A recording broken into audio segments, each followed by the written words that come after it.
जय माता दी। आप सभी पर माँ भगवती की कृपा सदा बनी रहे।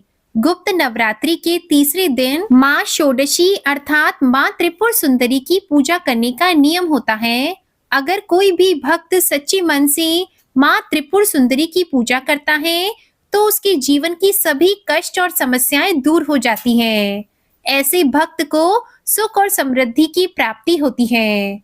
शास्त्रों में त्रिपुर सुंदरी को महाविद्याओं की तीसरी विद्या कहा गया है। माना जाता है कि माँ त्रिपुर सुंदरी तीनों लोकों में सबसे सुंदर हैं। माँ त्रिपुर सुंदरी को षोडशी, ललिता और राजेश्वरी भी कहा जाता है।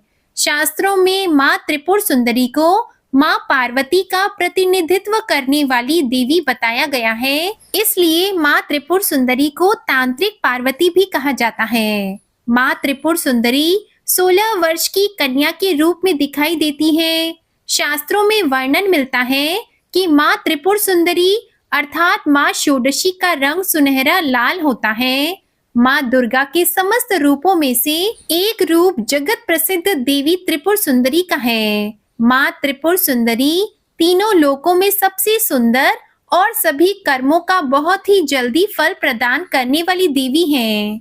माँ त्रिपुर सुंदरी 16 कलाओं से युक्त 16 वर्ष की कन्या की तरह हजारों सूर्यों का तेज अपने अंदर समाहित किए हुए हैं। माँ की पूजा करने से मनुष्य को सभी प्रकार के ऐश्वर्य और भोग की प्राप्ति के साथ ही मृत्यु के बाद मोक्ष की प्राप्ति हो जाती है। माँ षोडशी को यौवन और आकर्षण की देवी माना जाता है। इनका पूजन करने से आकर्षण और सौंदर्य की प्राप्ति होती है। अगर किसी के दाम्पत्य जीवन में क्लेश रहता हो और अगर आपका कोई प्रिय आपसे नाराज हो, समाज में मान सम्मान पद प्राप्त करने के लिए या फिर किसी व्यक्ति को सम्मोहित करने के लिए माँ षोडशी की पूजा की जाती है। इनकी उपासना करने से भोग और मोक्ष की प्राप्ति होती है। माँ की 4 भुजाएं हैं। यह अपनी भुजाओं में पाश, अंकुश, धनुष और बाण धारण करती है। श्रद्धा पूर्वक माँ की पूजा करने से मनुष्य को सुख, शांति और समृद्धि के साथ मुक्ति भी मिल जाती है। अगर कोई भक्त सच्चे मन से माँ त्रिपुर सुंदरी की पूजा करता है तो वह आसानी से अपने शरीर, मन और भावनाओं को नियंत्रित कर सकता है। माँ षोडशी की पूजा करने से पारिवारिक सुख और अनुकूल जीवन साथी की भी प्राप्ति होती है। इसलिए गुप्त नवरात्रि में मुख्य रूप से माँ षोडशी की पूजा करने का नियम है। माँ की पूजा करने के लिए सूर्यास्त से पहले स्नान करने के बाद सफेद रंग के वस्त्र धारण करें। सफेद वस्त्र ना हो तो हल्के रंग के वस्त्र भी धारण करके आप पूजा कर सकते हैं। इसके बाद एक लकड़ी की चौकी पर गंगा जल छिड़ककर उसे शुद्ध कर लें। फिर उत्तर दिशा की ओर मुख करके बैठें। चौकी पर सफेद या गुलाबी रंग का वस्त्र बिछाकर माँ की तस्वीर की स्थापना करें। अगर आपके पास माँ षोडशी की, माँ त्रिपुर सुंदरी की तस्वीर या प्रतिमा नहीं है तो आप श्री यंत्र की भी स्थापना कर सकते हैं। इसके बाद माँ को कुमकुम लगाएं, उन्हें अक्षत, पुष्प, फल, फूल अर्पित करें। माँ षोडशी को दूध से बना प्रसाद या खीर चढ़ाना बहुत ही शुभ होता है। ये सभी सामग्री अर्पित करने के बाद सच्चे मन से विधि विधान से मंत्रों का जाप करके माँ की पूजा करनी चाहिए। ओम ऐं ह्रीं श्रीं त्रिपुर सुंदराय नमः इस मंत्र का 108 बार जाप करें। हाथ में पुष्प लेकर कथा को पढ़ें। कथा पढ़ने के बाद माँ षोडशी की आरती करें। सफेद रंग की मिठाई या खीर से माँ को भोग लगाएं। पूजा करने के बाद सबसे अंत में पूजा में हुई किसी भी प्रकार की गलती के लिए माँ से क्षमा याचना जरूर करें। पूजा करने के बाद जो प्रसाद है उसे 9 साल से छोटी कन्याओं को प्रसाद रूप में बांट देना चाहिए। गुप्त रूप से ही ये प्रसाद आपको बांटना है। यदि ऐसा करना संभव ना हो, छोटी कन्या आपको नहीं मिल रही हो, किसी एक कन्या को भी आप खिला सकते हैं। परिवार में यदि कोई छोटी कन्या है तो आप उन्हें प्रसाद दे सकते हैं।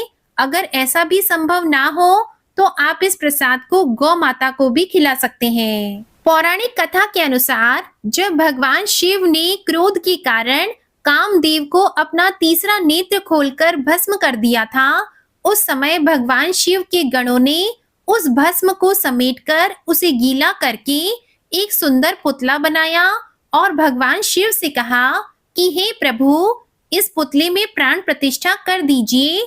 जिसके बाद भगवान शिव ने उस पुतले में प्राण प्रतिष्ठा कर दी। लेकिन वह भस्म से उत्पन्न होने के कारण उससे जो पुरुष उत्पन्न हुआ उसमें तमोगुण की अधिकता थी, जिसके बाद वह तीनों लोकों में हाहाकार मचाने लगा।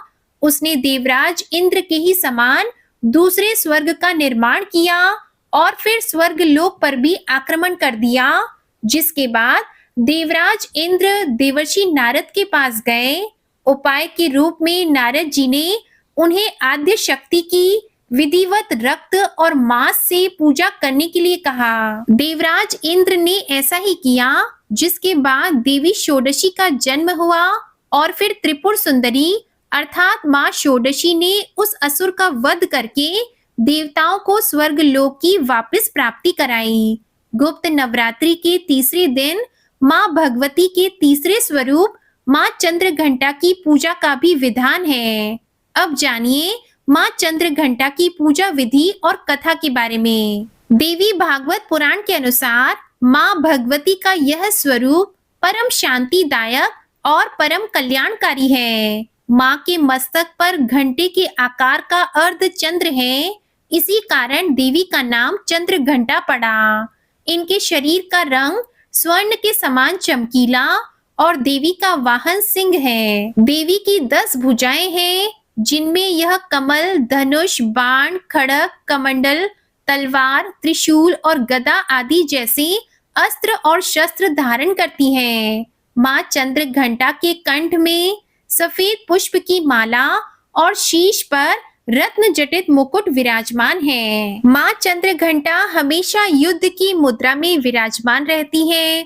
मान्यता है कि देवी के इस रूप की पूजा करने से भक्तों को न केवल अलौकिक शांति प्राप्त होती है, बल्कि इस लोक में और परलोक में भी परम कल्याण की प्राप्ति होती है। पौराणिक कथा के अनुसार एक बार महिषासुर नाम के एक दैत्य ने स्वर्ग लोक पर आक्रमण कर दिया और उसने देवराज इंद्र को युद्ध में हराकर स्वर्ग लोक पर भी अपना अधिकार कर लिया।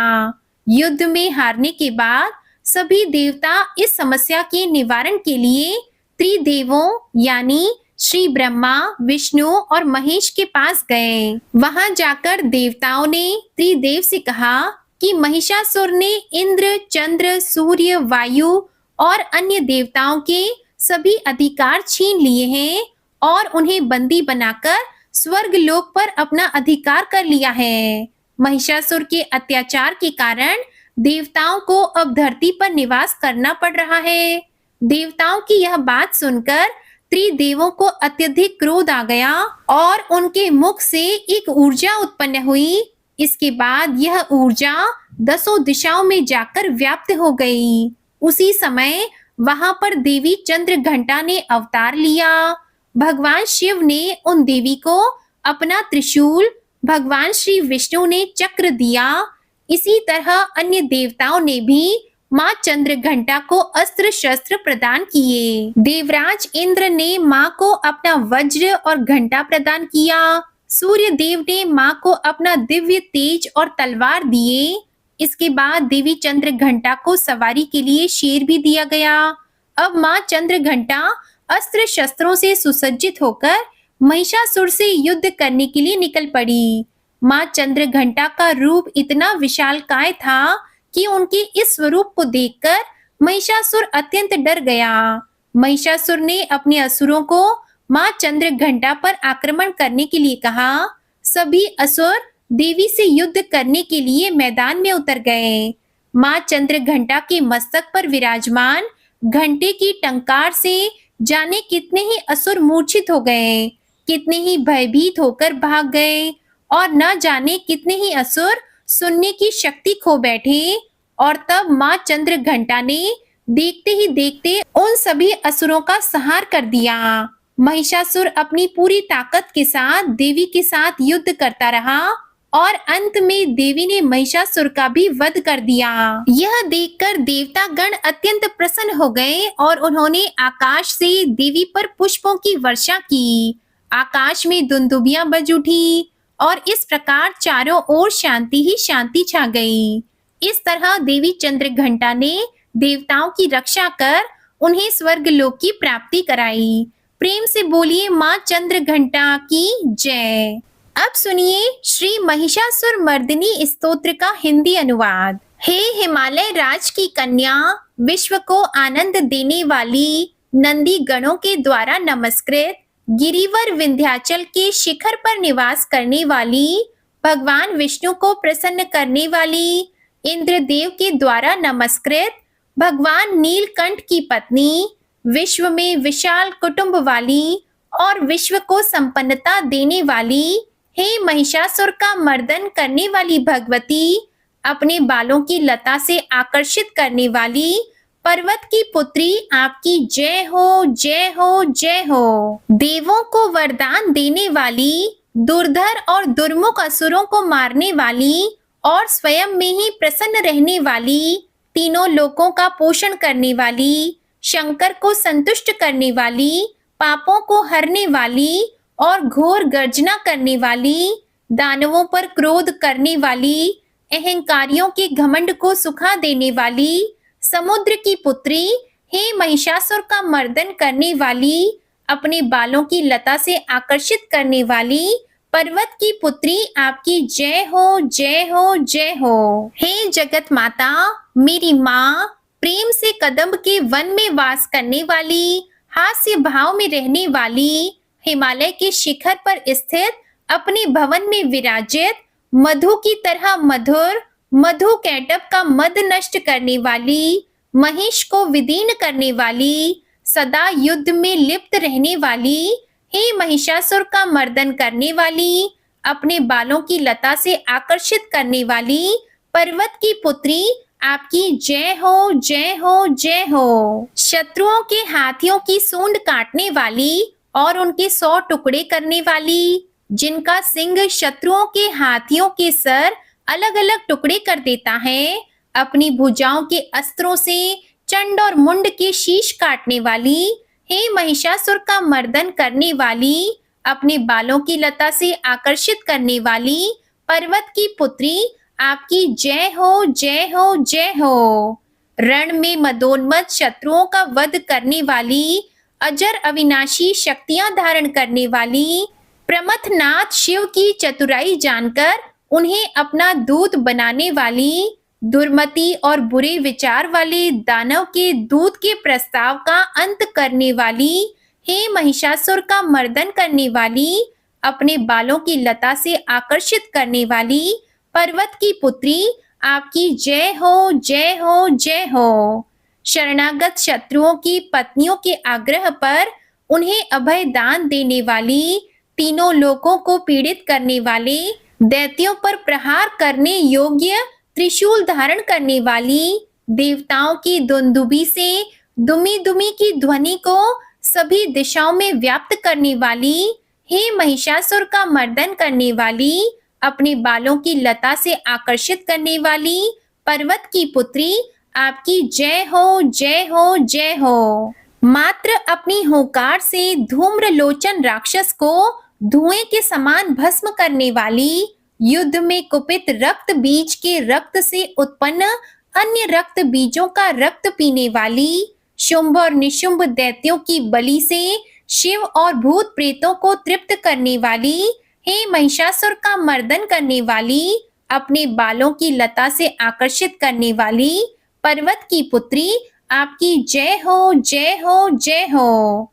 युद्ध भूमि में जिनके हाथों में कंगन धनुष के साथ चमकते हैं, जिनके सोने के तीर शत्रुओं को विदीर्ण करके लाल हो जाते हैं और उनकी चीख निकालते हैं, चारों प्रकार की सेनाओं, हाथी, घोड़ा, पैदल और रथ का संहार करने वाली, अनेक प्रकार की ध्वनि करने वाले बटुकों को उत्पन्न करने वाली, हे महिषासुर का मर्दन करने वाली, अपने बालों की लता से आकर्षित करने वाली पर्वत की पुत्री, आपकी जय हो, जय हो, जय हो। देवांगनाओं के तथा थे आदि शब्दों से युक्त भावमय नृत्य में मग्न रहने वाली कुकुत अड्डी विभिन्न प्रकार की मात्राओं वाले ताल वाले स्वर्गीय गीतों को सुनने में लीन, मृदंग की धू धुकुट धीमी धीमी आदि गंभीर ध्वनि सुनने में लिप्त रहने वाली, हे महिषासुर का मर्दन करने वाली,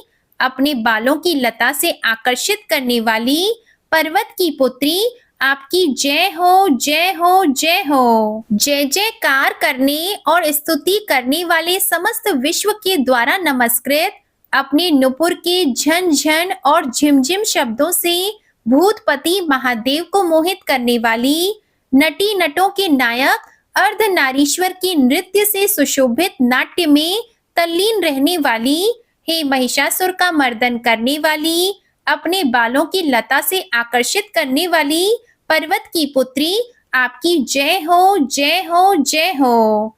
आकर्षक कांति के साथ अति सुंदर मन से युक्त और रात्रि के आश्रय अर्थात चंद्रदेव की आभा को अपने चेहरे की सुंदरता से फीका करने वाली, काले भंवरों के समान सुंदर नेत्रों वाली, हे महिषासुर का मर्दन करने वाली, अपने बालों की लता से आकर्षित करने वाली पर्वत की पुत्री, आपकी जय हो, जय हो, जय हो। महायोद्धाओं से युद्ध में चमेली के पुष्पों की भांति कोमल स्त्रियों के साथ रहने वाली तथा चमेली की लताओं की भांति कोमल भील स्त्रियों से जो झिंगूरों के झुंड की भांति घिरी हुई हैं, चेहरे पर खुशी से उत्पन्न उषा काल के सूर्य और खिले हुए लाल पुष्प के समान मुस्कान वाली, हे महिषासुर का मर्दन करने वाली, अपने बालों की लता से आकर्षित करने वाली पर्वत की पुत्री, आपकी जय हो, जय हो, जय हो। जिसके कानों से लगातार मद बहता रहता है,